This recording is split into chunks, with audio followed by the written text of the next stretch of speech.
അസ്സലാമു അലൈക്കും വറഹ്മത്തുള്ളാഹി.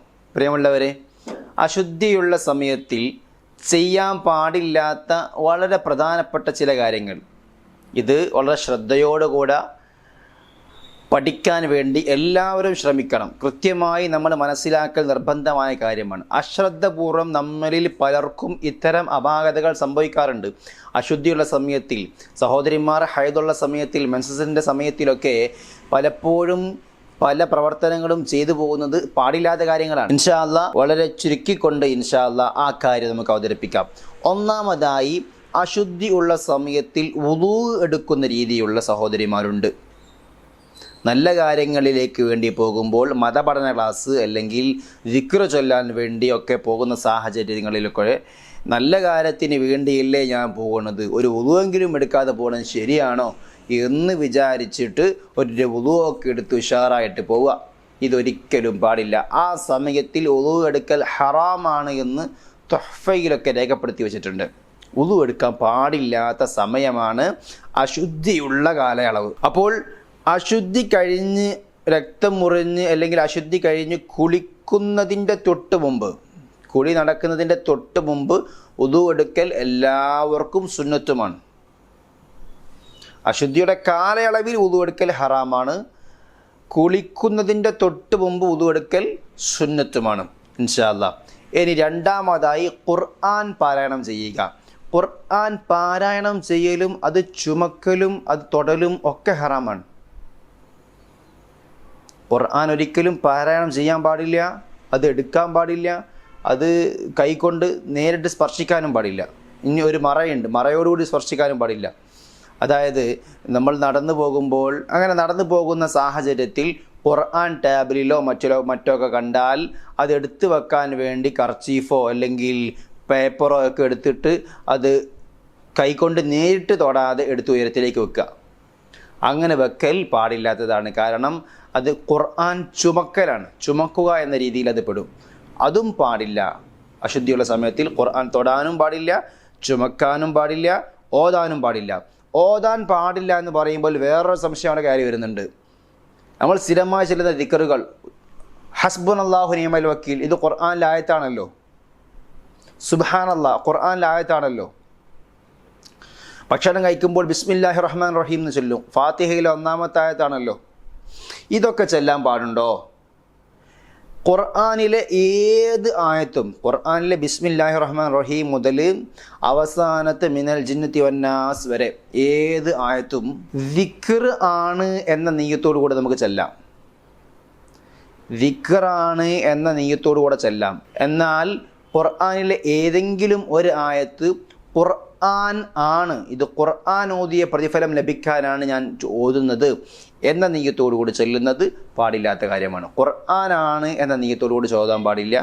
ദിക്റാണ് എന്ന നിയ്യത്തോടു കൂടി ഖുർആൻ പാരായണം ചെയ്യാം. അപ്പോൾ ഭക്ഷണം കഴിക്കുമ്പോൾ ബിസ്മില്ലാഹിർ റഹ്മാനിർ റഹീം ചൊല്ലാം.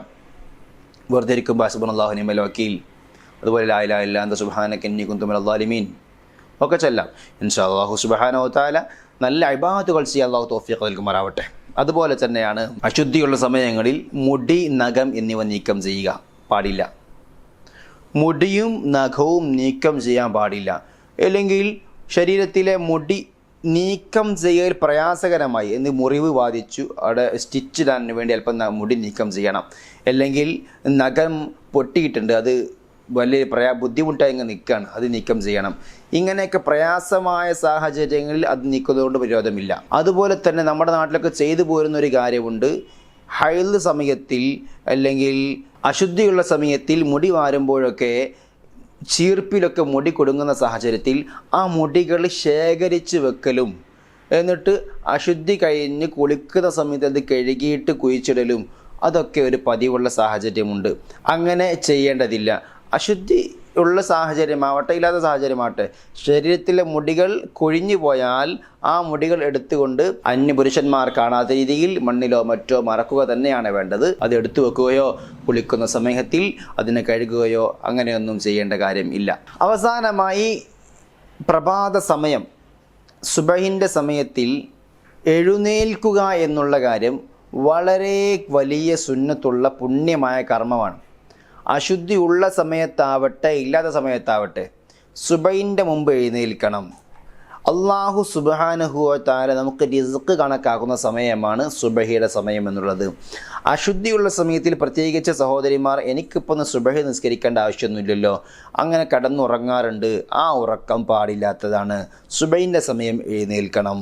ഫാത്തിമ ബി റളിയല്ലാഹു അൻഹ ഉറങ്ങുന്നത് കണ്ടപ്പോൾ അശുദ്ധിയുള്ള സമയത്തല്ല, അശുദ്ധി ഇല്ലാത്ത സമയത്തിൽ സുബഹി നിസ്കരിച്ചുകൊണ്ട് ഫാത്തിമ ബി ഇങ്ങനെ ഉറങ്ങുമ്പോൾ നബി സല്ലല്ലാഹു അലൈഹി വസല്ലം തങ്ങൾ തട്ടി വിളിച്ചു ഉറങ്ങാൻ പാടില്ല എന്ന് പറഞ്ഞിട്ടുണ്ടായിരുന്നു. ആ സമയം അള്ളാഹു റിസ്ക് കണക്കാക്കുന്ന സമയമാണെന്ന് പരിശുദ്ധ റസൂൽ സല്ലല്ലാഹു അലൈഹി വസല്ലം. അള്ളാഹു സുബ്ഹാനഹു വ തആല സുബഹിയുടെ സമയത്തിൽ ഉറങ്ങുന്ന ആളുടെ ജീവിതത്തിൽ അള്ളാഹു ബർക്കത്ത് എടുത്തു കളയും. ബർക്കത്ത് അവരുടെ ജീവിതത്തിൽ ഉണ്ടാവില്ല. ആ സമയത്തിൽ വെറുതെ കിടന്ന് ഉറങ്ങാൻ പാടില്ല, നിസ്കരിക്കുക, അതുപോലെ ഖുർആൻ പാരായണം, ദിക്റുകൾ ചൊല്ലുക. ഇൻഷാ അല്ലാഹ് ആ സമയം വളരെ ധന്യമാക്കുക. അശുദ്ധിയുള്ളവരാണെങ്കിലും ഉറങ്ങാൻ പാടില്ല, എഴുന്നേറ്റിരിക്കുക, ദിക്റ് ചൊല്ലാമല്ലോ, നല്ല ദിക്റുകൾ ചൊല്ലുക, സ്വലാത്തുകൾ ചൊല്ലുക. അങ്ങനെ ആ സമയത്തിന് ഹയാത്താക്കാൻ വേണ്ടി ശ്രമിക്കുക. അല്ലാഹു സുബ്ഹാനഹു വ തആല ഖൈർ നൽകുമാറാവട്ടെ. നമ്മൾ പറഞ്ഞത് വളരെ ചുരുക്കി പറയാം. ഒന്നാമതായി, നമുക്ക് വുളൂ ചെയ്യാൻ പാടില്ല. അശുദ്ധിയുള്ള സമയത്തിൽ വുളൂ ചെയ്യാൻ പാടില്ല. അതുപോലെ സുജൂദ് ചെയ്യാൻ പാടില്ല. ഖുർആൻ പാരായണം, ഖുർആൻ തൊടുക, ചുമക്കുക പോലുള്ള കാര്യങ്ങളൊന്നും ചെയ്യാൻ പാടില്ല. അതുപോലെ തന്നെ നഖം, മുടി എന്നിവ നീക്കം ചെയ്യാൻ പാടില്ല. അതുപോലെ സുബഹിയുടെ സമയത്ത് അശ്രദ്ധപൂർവ്വം നിസ്കാരത്തിൻ്റെ ബാങ്ക് കൊടുക്കുന്ന സമയത്തിൽ ഉറങ്ങുന്നത് ശീലം ഒഴിവാക്കണം. അതുപോലെ തന്നെ അവസാനമായി സുബഹിയുടെ സമയത്ത് ഉറങ്ങുന്ന സ്വഭാവം, അശുദ്ധിയുള്ള സമയത്തിൽ പ്രത്യേകിച്ച് സുബഹി നിസ്കരിക്കണ്ടല്ലോ എന്ന് വിചാരിച്ചിട്ട് ഉറങ്ങുന്ന സ്വഭാവം, അതും ഒഴിവാക്കണം. അത് ഭക്ഷണത്തിലെ റിസ്ഖിലെ ബർക്കത്തിനെ അള്ളാഹു എടുത്തു കളയും എന്ന് ഹബീബുന റസൂലുള്ളാഹി സ്വല്ലല്ലാഹു അലൈഹി വസല്ലം. അള്ളാഹു ഖൈർ മനസ്സിലാക്കുവാനും പ്രവർത്തിക്കുവാനും തൗഫീഖ് നൽകുമാറാവട്ടെ. അസ്സലാമു അലൈക്കും വറഹ്മത്തുള്ളാഹി.